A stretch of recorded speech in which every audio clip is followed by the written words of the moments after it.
Nora and Jackson, newlyweds filled with happiness, were over the moon when they found out Nora was pregnant. The thought of adding a new member to their family brought them immense joy. Throughout Nora's pregnancy, Jackson was the rock she could always lean on. He was there for every medical checkup, showing his unwavering support for his wife and their future child. At one of these appointments, the doctor confirmed their baby was doing great, bringing smiles and warmth to both of their hearts. Jackson's gesture of affection towards Nora in that moment showed his deep commitment. They both felt thankful for each other's support and actively prepared for their baby's arrival, picking out nursery items and clothes with great care. When Nora was 25 weeks pregnant, she celebrated her baby shower with close friends. The event was filled with laughter and joy until Nora suddenly felt severe pain. Her friends, concerned, quickly sprang into action, helping her and contacting Jackson. At the hospital, it was confirmed Nora was in labor. Jackson arrived just in time for the birth, and to everyone's surprise, they first welcomed a girl, despite expecting a boy. Jackson was puzzled, recalling their wish for a daughter during a heartfelt chat they once had. Before they could digest this surprise, the doctor announced another baby was on the way, a boy, fulfilling their initial expectation and adding to their joy. But the surprises weren't over. Another baby, making them parents to triplets, was about to arrive. The joy of welcoming not one but 3 new lives into their world left them in awe. The triplets, born prematurely at 25 weeks, needed to stay in the neonatal intensive care unit for a while, adding a mix of concern and happiness to their parents' emotions. Jackson, amidst the joy, sought understanding from the doctor about the unexpected triple blessing, pondering the journey that had led them to this moment. Their story of unexpected joy and the sudden arrival of 3 little ones instead of 1 was a testament to the unpredictable nature of life and the boundless love they were ready to give. Nora was shocked to learn she was having triplets. The doctor explained that sometimes ultrasounds don't catch every baby, especially if they're small or hiding behind each other. This rare occurrence, she mentioned, happens once in a million pregnancies. While this news should have been joyful, Jackson felt overwhelmed at the thought of suddenly having to care for 4 kids. The responsibility weighed heavily on him, stirring a mix of emotions and making it hard for him to adjust to this new reality. As Nora and their newborns, Julian, Lillian, Isaac, and Leah, stayed in the hospital, Jackson spent time at home, lost in thought about their future. When Nora and the babies were ready to leave the hospital, Jackson's mixed feelings created a tense silence on their way home. Nora, sensing something was off, tried to break the ice, but Jackson's response was short, his face a canvas of unspoken feelings. Once home, Nora asked Jackson to buy diapers, hoping this task might help him feel more involved. While he was out, Nora embraced her first moments alone with the children, speaking softly to them as she settled them into their cribs. She then quickly prepared dinner, expecting Jackson's return. However, as time passed, Jackson didn't come back, and Nora, overwhelmed by the crying triplets and no sign of Jackson, tried to contact him, only to find his phone off. In a growing state of panic and worry, she called 911, fearing something had happened to him. The dispatcher confirmed Jackson was fine and on the freeway, leaving Nora distraught and questioning why he hadn't come home. Feeling abandoned and overwhelmed, she decided to seek help from Greg, Jackson's close friend, hoping for some insight into Jackson's whereabouts and state of mind. The sudden change in their family life had left her seeking answers and support wherever she could find it. "Hey, Stella, please come in. I'm so glad to see you," Greg warmly greeted her at the door. "Would you like some coffee?" Nora, feeling a rush of emotions and eager for answers, quickly agreed. As they sat down, Greg started to shed some light on Jackson's puzzling behavior. "I know Jackson's actions seem strange to you," he said, placing a cup of coffee before her. Nora, unable to hold back, asked if Greg had seen Jackson after he abruptly left. Greg confessed they had argued about Jackson's decision to leave Nora and the babies behind, despite Greg's attempts to persuade him to stay. Hearing Greg's words deepened Nora's pain. She probed further, desperate for more clarity. Greg, sensing her despair, hinted there was more to the story of her relationship with Jackson than she knew. "Do you remember how you first met him?" Greg asked, prompting Nora to recall the day vividly, a day filled with laughter and celebration at the cafe. Greg nodded, acknowledging the memory but hinted at a hidden truth. Nora, tears streaming down her face, listened as Greg revealed a shocking bet made by Jackson the night they met, a bet involving $200 to sleep with her and an additional $2,000 to date her for a month. Nora was stunned, unable to comprehend Jackson's cruel wager. Greg continued, explaining that Jackson had never been serious in a relationship before. What started as a distasteful joke turned all too real when Jackson began to pursue Nora earnestly. Greg reassured her that Jackson did genuinely care for her, but as their relationship progressed and became more serious, Jackson felt trapped and scared of the commitment. Nora, struggling to grasp the revelation, asked about Jackson's infidelity and his apparent desire to leave her. Greg admitted that Jackson's fear of commitment and his deceptive nature were to blame. Despite contemplating divorce, Jackson was too shocked by Nora's pregnancy to leave. The conversation left Nora grappling with the reality of their relationship, the initial bet, Jackson's true character, and the complexities of their situation, compounded by the unexpected pregnancy. He wasn't prepared for the responsibility, but he did his best to keep everything from falling apart, trying to protect you from getting hurt. However, when you had triplets, he couldn't handle the pressure. It was too much for him, and he thought leaving was his only way out, Greg explained. "Oh my goodness, Greg," Nora cried. "You've been around so much. Why didn't you tell me sooner? Jackson left me to raise the babies alone. What am I going to do now? How can I manage all this by myself?" Nora was scared at the thought of raising her children on her own, her head aching from crying for so long, yet she couldn't stop her tears. She tried to reach Jackson, but his phone was off. "Try to relax, Nora. Take a deep breath. Let me take you home," Greg offered. Back home, after thanking her neighbor for watching the triplets, Nora let Greg in. "They're beautiful, Nora," he said, admiring the babies. "Jackson should have stayed, at least for them." After Greg left, Nora tried to calm down and care for her babies, but sleep was elusive. The next day, she hoped it was Jackson at the door, but found Greg instead, bringing diapers and baby supplies. "I tried calling," he said, bringing in more supplies from his car. Nora was touched by his thoughtfulness. "Want some coffee?" she asked.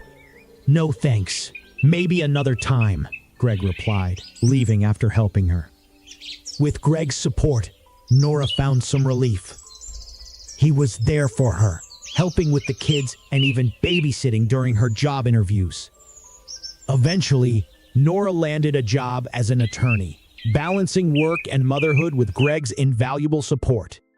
Despite her initial reluctance, Nora couldn't deny the care Greg provided for her children. When Jackson finally saw Nora again, he was filled with surprise and regret at her strength and independence.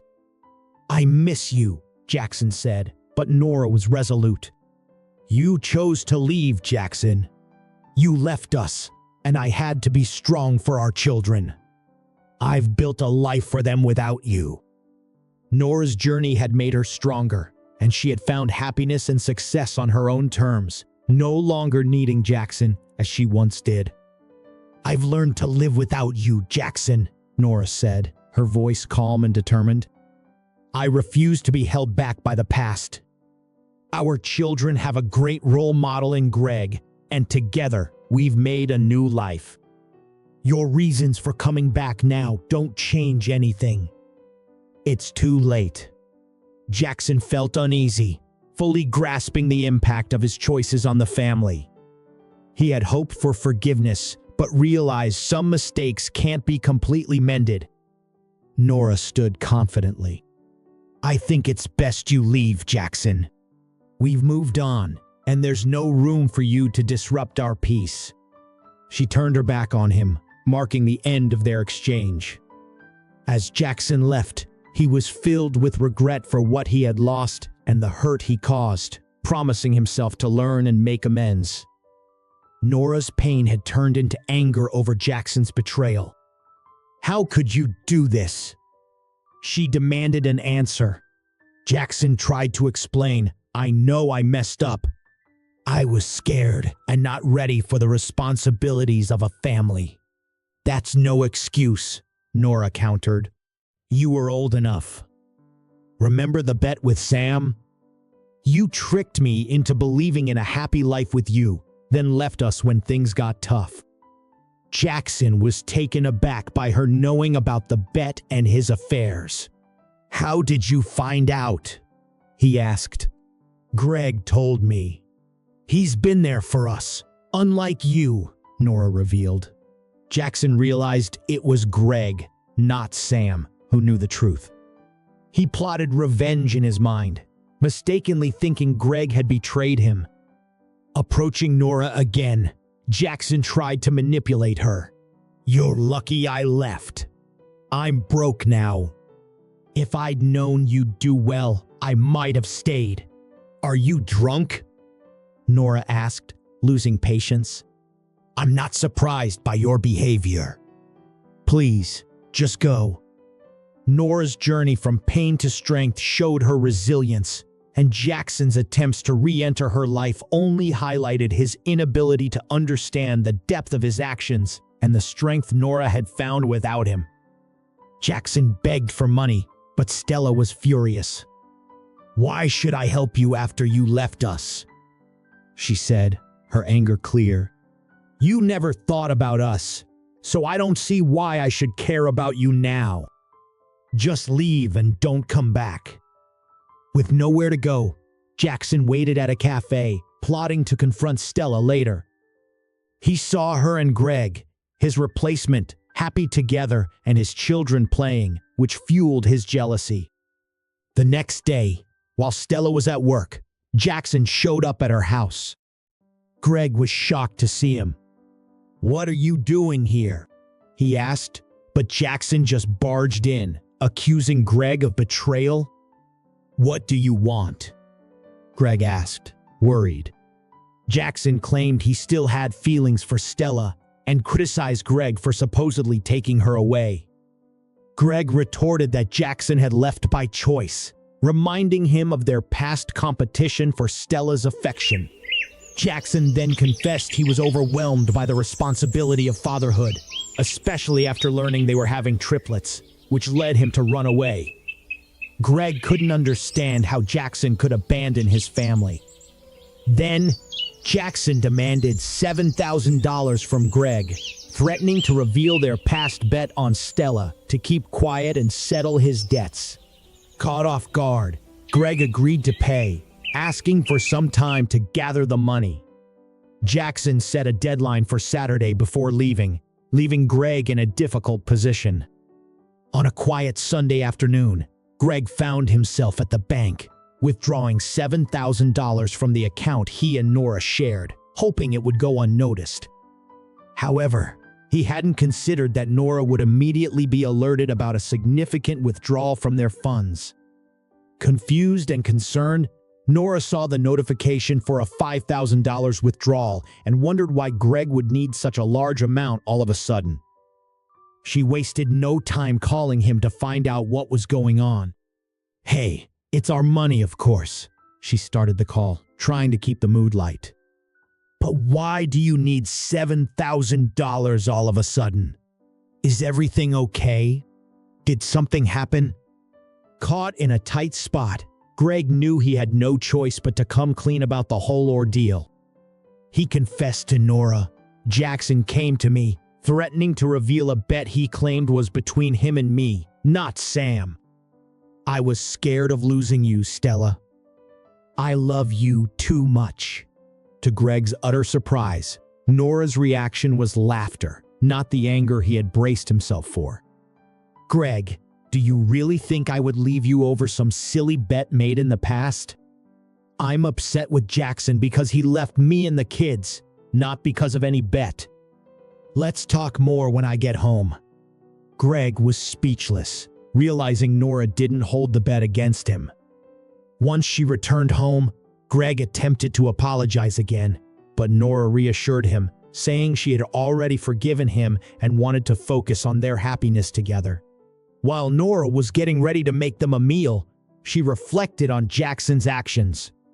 I could have felt sorry for him, considering his addiction issues, but blackmailing us? That's too much, she thought, determined to take action. Without delay, Nora told Greg about her decision to report Jackson to the authorities. His blackmail and neglect in providing for his children were not just morally wrong, but likely illegal. Greg, understanding the seriousness of the situation, supported Nora's decision fully. Together, they compiled evidence of Jackson's threats, his attempt at extortion, and his failure to make alimony payments. With a solid case built, they approached the local police to file a report. The police, impressed by the thoroughness of their evidence, quickly initiated an investigation into Jackson's actions. It wasn't long before the legal system began to uncover the extent of Jackson's wrongdoing, ensuring that justice would be pursued for his actions. The police quickly put together a solid case against Jackson, highlighting his wrongdoings clearly. His attempts at blackmailing Greg were the main focus, leading to his arrest.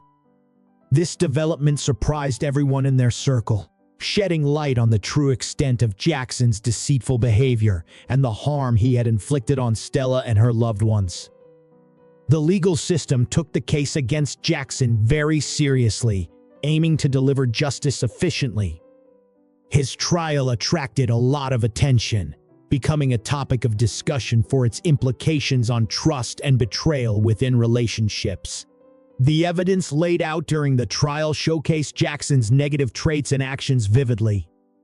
Witness statements further exposed his manipulative nature, showing how little he cared for the welfare of others. In court, Jackson's confident demeanor fell apart as he confronted the reality of his actions. The judge, recognizing the gravity of Jackson's crimes, issued a severe sentence that reflected the seriousness of his blackmail and betrayal. The outcome of the trial sent a strong message against exploitation and blackmail, emphasizing accountability for such acts. With Jackson now facing the consequences in prison, Stella and Greg experienced a profound sense of relief and closure. Their brave move to report Jackson not only safeguarded their family, but also protected others from becoming his victims in the future. They hoped this would deter similar harmful behavior, promoting the safety and well-being of the community. For Stella and Greg, this ordeal reinforced their love and unity. They emerged from the experience with a stronger relationship, ready to face any future challenges together. Their story is a testament to the power of resilience and the importance of standing up for justice, highlighting their unwavering support for each other through tough times.